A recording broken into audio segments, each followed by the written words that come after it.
عاشقت کردی مرا باید نگاه والله بهت حیات نمیشه هیچ کی بجات نمیشه جانم فدای تو میشه با من بمان. درود بر نگاه مهربان شما عزیزان، خیلی خوش برگشتید به چنل خودتون پریفان میوزیک. برگشتیم خدمتتون با یک آهنگ بسیار زیبایی، حداقل در 7-8-10 ماه اخیری که منتشر شده. یکی از آهنگ‌های بسیار زیبا پربازدید با ویدیو کلیپ بسیار زیبایی هم بیشک همراه خواهد بود. آهنگ نغمه از نیشانی رستم که قراره با هم بشنویم و این دقایق رو در کنار هم باشیم. اگه از ویدیو ما خوشتون اومد خوشحال میشیم عزیزان که لایک رو برای ما بزنید. بی صبرانه بریم شنونده باشیم، این دقایق رو در کنار همدیگه بگذرونیم.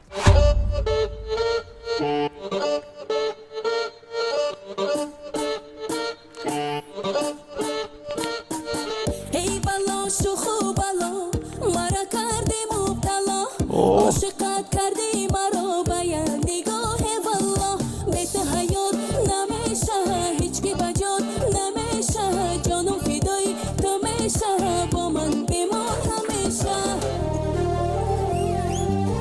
نغمه داره ای دل که تو بمانی ای دل ای دل ای دلش رفت نمیتوانی. به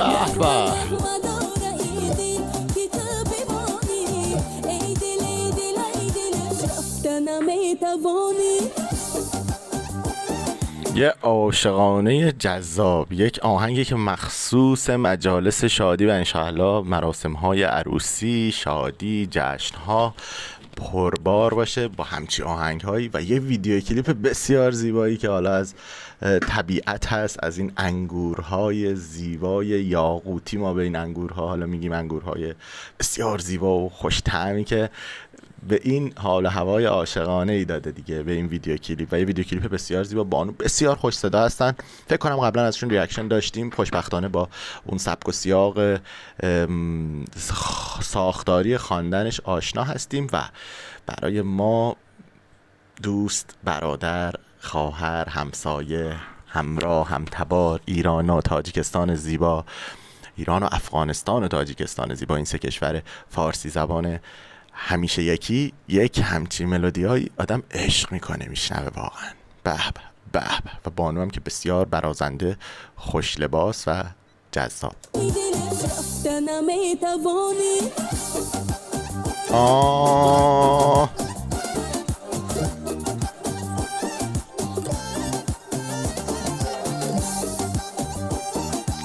جان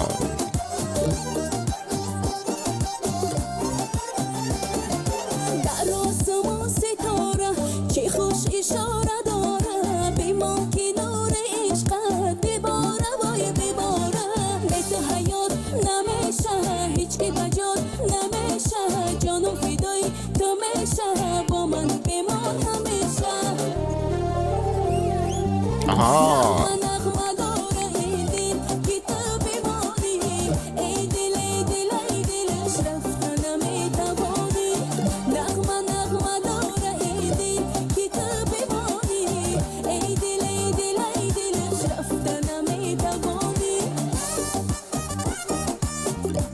یک کادوی عاشقانه زیبا.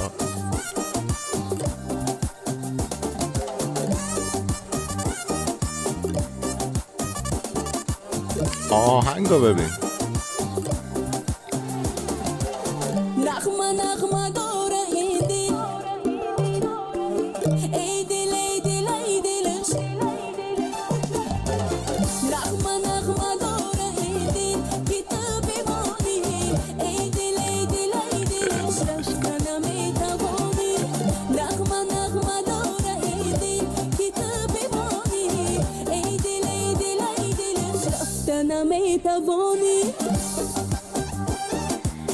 چه ویدیو کلیپ خوش حس و حالی ساختن و آفرین به این ایده پرداز، کارگردان و تمام دستاندرکاران توی این ویدیو. همچنان اون تم طنز و شاد کار هم حفظ شده یه جورایی، از این بابت که شما تصویرهایی رو میبینید، ما تصویرهایی رو میبینیم که خود هنرمند که حالا به عنوان اون کاراکتر ستاره این کلیپ داره نقش رو بازی میکنه در کنار خواندن، همه پسرها رو جذب خودش میکنه، ولی خب دلش در حلقه یار یکیشون میافته که حالا کادویی براش آورد و اصلا یه روایت داستانی همیشه پشت کلیپ های به خصوص جدیدتر کشور تاجیکستان هست که خیلی جذابه، خیلی جالبه و مشخصا از یک ایده های بسیار خوبی سرچشمه میگیره و این هم در همون در واقع مدل بود. خیلی قشنگ بود کلیپ فوق العاده بود با کیفیت.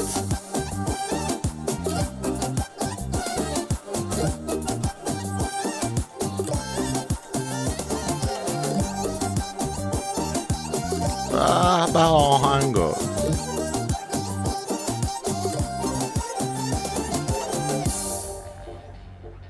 بله، با تصویر پایانی هم که بسته شد و از فکر میکنم شهر کاپادوکیای ترکیه باشه که شهر بالون هاست، یک منطقه توریستی بسیار معروف، فکر میکنم همونجا باشه این تصویر پایانی و خیلی کلیپ زیبایی بود. بانو نشانی رستم، مشخصا صدای خوب، کیفیت خوب فیلمبرداری و در کنار اون یک شعر خوب. یعنی ما میبینیم یک شعر عاشقانه است که مدرن به روز پاپ روز هست ولی در کنارش پر از مفهوم‌های زیباست. یعنی از کلماتی استفاده میشه در این شعر که با وجودی که مدرن و جدید هست ولی باز هم مفهوم داره، معنی عاشقانه رو خیلی خوب به شنونده و بیننده میرسونه. کلیپ هم که یعنی عالی و خودشون هم که بانو بسیار خوش صدا و جذاب، لذت بردیم عزیزان و ممنون از این پیشنهاداتتون. خیلی خیلی بیشتر از اون چیزی که فکر کنید کلیپ برای ما فرستادید، لینک فرستادید، لطف دارید، همیشه به ما محبت دارید و حتما تک تکشون رو گوش میدیم در کنار شما